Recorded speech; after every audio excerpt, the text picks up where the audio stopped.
You know, after 40 years on this bench, I thought I'd seen every kind of person walk through those courtroom doors. I've seen the angry ones, the scared ones, the defiant ones, and the broken ones. But one rainy Thursday morning last November, a man walked into my courtroom who reminded me exactly why I became a judge in the first place. He was wearing an old faded army jacket that looked like it had seen better days, much like the man wearing it. He didn't say a word when his name was called. He just stood there, his back straight as a ramrod, but his hands, rough, calloused hands that reminded me of my own father's after a long day at the factory, were trembling so hard he had to clench them into fists. When he looked at me, I didn't see a criminal. I saw a man carrying a weight so heavy it was crushing the very air out of his lungs. What happened that morning? The truth I uncovered behind his silence. It shook me to my core. It wasn't just about a couple of unpaid tickets or a parking violation near a hospital. It was about a hero who felt forgotten by the very country he swore to protect. And when I finally made my decision, when I told him what I was going to do, I watched a grown man, a decorated veteran, break down and cry right there in front of everyone.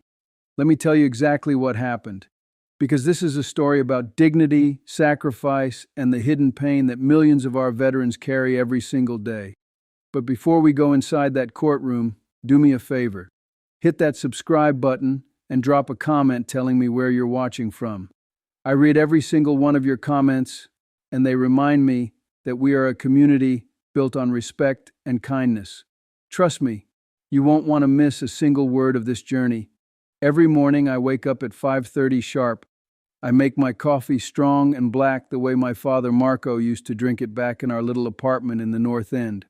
As I drive the same route to the courthouse I've taken since 1985, I think about the lessons he taught me. He came to this country with nothing but a dream and a willingness to work harder than anyone else. He'd say, "Daniel, in this country, you don't judge a man by the balance in his bank account. You judge him by the integrity in his heart." Those words are the invisible robes I put on before I ever touch my gavel. People ask me, "Judge, why are you still doing this? You could be on a beach somewhere."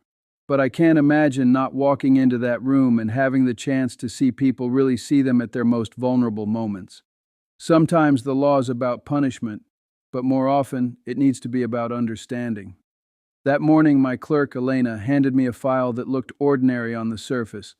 Multiple parking violations near the Veterans Affairs Hospital. The fines had tripled with late fees. The name on the folder was David Harper. As I flipped through the notes, I saw that Mr. Harper had ignored 3 previous summons. Most judges would see that as a sign of disrespect, but as I looked at the address of local shelter, I felt a familiar tug at my heart. I knew there was a story here that the paperwork wasn't telling me. When I called the name David Harper, the room seemed to go quiet.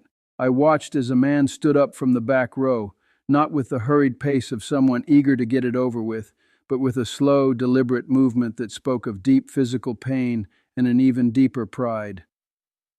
As he approached the bench, the sound of his heavy boots on the linoleum floor echoed like a drum beat. He didn't look up at me. He kept his eyes fixed on the wooden grain of the stand, his jaw set so tight I thought it might crack. Elena handed me the stack of citations, 7 tickets in total, all issued within a stone's throw of the VA Medical Center. The total with all those late fees and penalties was over $200. For a man living in a shelter, that's not just a fine, it's a life sentence of debt. I looked at him, and for a moment I saw the face of every young man I grew up with who went off to war and came back changed or didn't come back at all. I cleared my throat and said, "Mr. Harper, good morning. I see you've had a bit of a run-in with the parking authorities near the hospital." He didn't answer. He just stood there staring at that spot on the wood. I tried again. "Sir, I noticed you missed several court dates. Usually that leads to a warrant, but I wanted to hear from you first. Can you tell me what happened?" Still, there was nothing but silence. I could see the sweat beading on his forehead despite the chill in the room. Behind him, I saw, clear as throat, a few people in the gallery whispering, probably thinking he was being difficult or disrespectful. But I've learned over 40 years that silence isn't always a sign of guilt or attitude. Sometimes it's a shield for a heart that's been broken too many times to count. I leaned forward, lowering my voice so only he could really hear me. "David," I said, using his first name to break the ice, "you're in a safe place. I'm not here to throw the book at you. I'm here to understand. I watched his hands clench the edge of the podium until his knuckles turned white. He took a ragged breath, and when he finally looked up, I saw a flash of something in his eyes, a mixture of shame and a fierce, burning dignity that reminded me so much of my father when the bills were high and the work was scarce. He tried to speak, but his voice caught in his throat. It was a raspy, hollow sound. He pointed to a small silver pin on his lapel, a purple heart. My heart did a slow somersault in my chest. This wasn't just a man who had ignored his mail. This was a man who had bled for this country. And here he was standing before a municipal judge, terrified over a handful of parking tickets he couldn't afford to pay. I looked at Elena and I could tell she saw it too. The atmosphere in that courtroom shifted in an instant. We weren't just processing a docket anymore. We were witnessing a soul trying to find its way back from the shadows. I knew then that the next few minutes would either crush this man or give him the strength to keep fighting, and I was determined it wouldn't be the former. The silence in the courtroom was no longer heavy with tension. It was heavy with respect. I looked at that purple heart on David's jacket and then back at the file. I realized that while the computer saw a delinquent account, I was looking at a man who had paid a price most of us can't even imagine. I decided right then to break the formal script of the law and speak to the man behind the medals. "David," I said, leaning closer, "I see your pin. I know what that means. It means you stood in the line of fire so that people like me could sit safely in chairs like this." I watched his jaw tremble slightly. "You don't have to feel ashamed for being here in this courtroom. Your service is recognized before your mistakes." He finally spoke, his voice sounding like dry leaves skittering across pavement. "I wasn't trying to hide, Your Honor," he whispered. "It's just some days the world feels too loud. I go to the VA because that's the only place where the doctors understand the noise in my head." He looked down at his rough, shaking hands. The parking lot was full every time. I couldn't walk the 4 blocks from the overflow lot. My legs, they don't work the way they used to after the IED in Kandahar. I felt a lump form in my throat, much like the moments I spent listening to my father describe the hardships of starting over in a new land. Here was a man who had survived a literal explosion only to be trapped in an explosion of paperwork and fines. He explained that he had missed the court dates because he was hospitalized for a month, not for a physical wound, but for the invisible ones that keep him awake at night. "I got the letters, sir," David continued, his voice growing a bit stronger with a desperate kind of honesty. "But when you're choosing between buying a meal and paying a late fee for a spot you had to take just to see your doctor, the choice feels impossible." He looked at the gallery, his face flushing with the CD-in or pride that many men of his generation carry. "I don't want a handout. I didn't know how to fix this." I looked at the total, $1,200. To many, it's a car payment. To David, it was a mountain he couldn't climb with his injured legs. I thought about the Hohen Tai Chin, or financial black hole he was falling into. If I simply ordered him to pay, I wasn't serving justice. I was finishing the job that the war started. I was pushing a hero further into the dark. I looked at Elena and she had that look in her eyes, the one that says, "Judge, do what's right." I took a deep breath. It was time to show David that the country he fought for hadn't forgotten how to fight for him.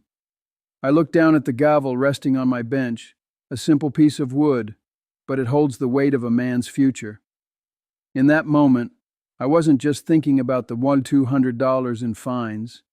I was thinking about the message this courtroom was about to send to every man and woman who has ever worn the uniform. If I forced David to pay every cent, I would be following the law to the letter, but I would be failing the spirit of justice. You see, my father used to tell me that a man's pride is often the last thing he has left when everything else is stripped away. I could see David standing there, his CD and his dignity clashing with his desperation. He didn't want to be a charity case. He didn't want to be the homeless guy getting a break. He wanted to be the sergeant who once led men into battle, a man whose word was his bond. "David," I said, my voice echoing in the sudden stillness of the room. "The law says these tickets must be paid. If I ignore them entirely, I'm not doing my job. But the law also gives me something called judicial discretion. It's a fancy term that basically means I'm allowed to have a heart." I watched a small, cautious spark of hope flicker in his eyes. It was the first time he had truly looked me in the face. I continued, "I look at your record and I see a hero, but I also see a man who is struggling to navigate a system that wasn't built for people with invisible wounds. If I make you pay this $200, you'll be on the street or you'll miss your medical appointments because you can't afford the gas. That's a hodentane, a financial black hole that no one deserves to fall into, especially not someone who bled for our flag. I leaned back, looking at the gallery. I saw people nodding, some with tears in their eyes. This is the part of the job they don't teach you in law school. It's about recognizing the humanity behind the case file. I had to find a way to uphold the integrity of the court while restoring the integrity of the man standing before me. David, I'm going to make you a deal, I said. And I want you to listen closely because this deal requires something from you that might be harder than paying a fine. He straightened his shoulders, his military instincts kicking in. He was ready for a mission. I knew then that whatever I asked, he would give his last ounce of strength to fulfill it. Because for a man like David, a second chance is a debt of honor. The air in the courtroom felt thick with anticipation. Everyone was leaning in, waiting for me to announce the sentence. I looked at the $4,200 total on my screen. Then I looked back at David. I decided it was time to move from the what, the violation, to the how. How we were going to fix his life. David, I said, I'm going to do something that might shock some people in this room. I'm going to reduce this $200 debt down to zero. A collective gasp went through the gallery. David's head snapped up. He looked confused, almost defensive, as if he couldn't believe his ears. I raised my hand to keep him from speaking, but I added, there is a condition. This isn't a free pass. This is a complete reversal of the situation. I am sentencing you to a mission of healing. I watched him closely. His military discipline was fighting with his shock. You told me you've been choosing between food and fines. You've been choosing between your mental health and a parking spot. That ends today. But in exchange for erasing these fines, I want you to make me a solemn promise, a total commitment. I want you to take the money you would have spent on these tickets, and I want you to spend it on yourself. I want you to go to every single one of your medical appointments for the next 90 days. I saw his hands finally stop trembling. I was challenging him to do something better for himself. I want you to find a veteran outreach program, one that helps with housing, and I want you to walk through their door tomorrow morning. If you do that, if you choose to fight for your own life the way you fought for this country, then your debt to this court is paid in full. I could see his pride transforming into something new, hope. I wasn't just giving him a solution for his legal problems. I was giving him a reason to believe that he still mattered to the society he protected. David, do we have a deal? Will you accept this mission? His eyes were wet now, reflecting the light from the courtroom windows. For the first time, I didn't see a broken man in front of me. I saw the savior of his own future. He nodded slowly, then more firmly. Yes, Your Honor, he said, his voice no longer hollow but grounded. I accept. When those words left my mouth, the room fell into a silence so profound you could almost hear the clock ticking on the back wall. David didn't move at first. He just stood there staring at me as if he was waiting for the catch, waiting for the other shoe to drop, but there was no catch. In my 40 years on this bench, I've learned that sometimes justice isn't about the money collected. It's about the hope restored. I watched as the wall he had built around himself for years finally began to crumble. His shoulders, which had been square and stiff like he was still on a parade ground, suddenly slumped. He covered his face with those rough, calloused hands, the hands of a man who had sacrificed so much, and he began to sob. They weren't just quiet tears. They were the heavy, racking sobs of a man who had been carrying the weight of the world alone and finally realized he didn't have to anymore. I stepped down from the bench. I didn't care about protocol or the black robes I was wearing. I walked over to him much like I would have walked over to my own father if I had seen him in such pain. I put my hand on his shoulder and I said, Sergeant, you've spent your whole life taking care of us. It's time you let us take care of you for a change. I could feel the energy in the gallery behind me. I didn't have to look to know that people were wiping their eyes. Even my clerk, who has seen everything in 20 years, was reaching for a tissue. We weren't just a courtroom anymore.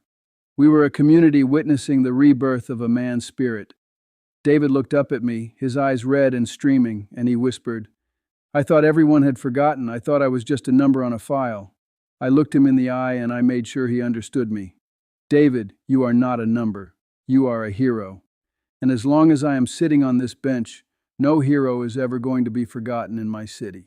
I told him that his dignity was worth more than any fine, and that the greatest service he could do for his country now was to find peace within himself.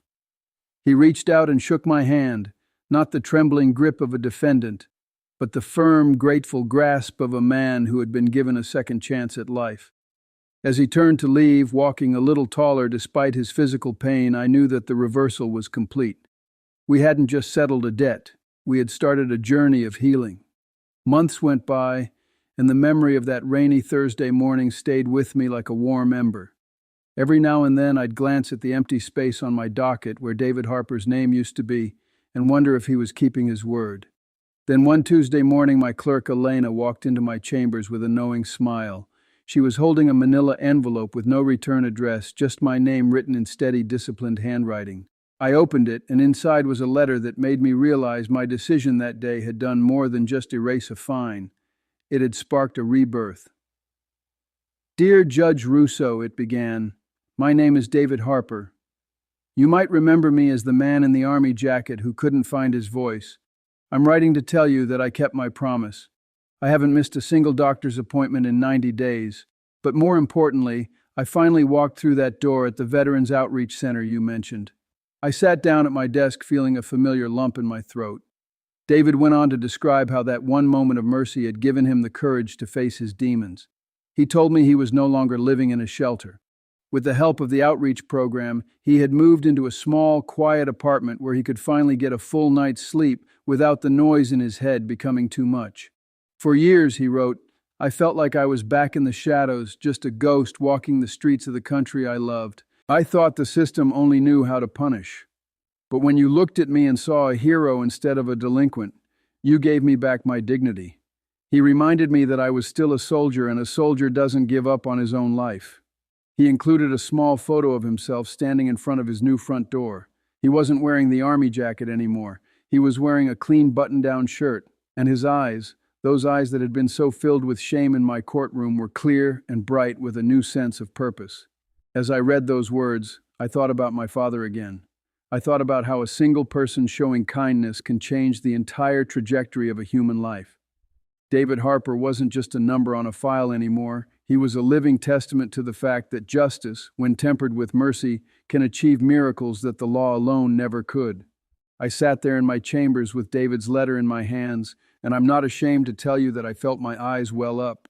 I'm a judge with 40 years on this bench, and I've seen it all. But moments like this remind me that our impact goes far beyond the fines we collect or the sentences we pass. My father used to say that America is a place where justice is real, but he also believed it was a place where people were seen for who they could become, not just the mistakes they made. David didn't just pay a debt to the court, he reclaimed his place in the world. He proved that when you give someone a second chance, you aren't just being lenient, you are investing in a human soul. Every time I look at that photo of David standing in front of his new home, I'm powerfully reminded of why I still put on these robes every morning. It's about the ripples of kindness that start in a small courtroom in Providence and reach all the way into the hearts of people I may never meet. If this story touched you, if it reminded you that there is still goodness and compassion left in our world, I want to ask you for a small favor. Hit that subscribe button and that like button and share this video with someone who might be going through their own silent battle. Leave a comment below and tell me, do you believe a second chance can truly change a life? I read every single one of your stories, and they give me the strength to keep doing this work. I'm Daniel Russo, and I've stayed on this bench for 4 decades because I believe something very simple. We are all equal before the law. Whether you are a hero in a faded jacket or a citizen trying to make ends meet, the law should see your humanity. It should balance justice with mercy. Thank you for listening to David's story, and thank you for believing that one act of kindness can change the course of a life. God bless you, and I'll see you in the next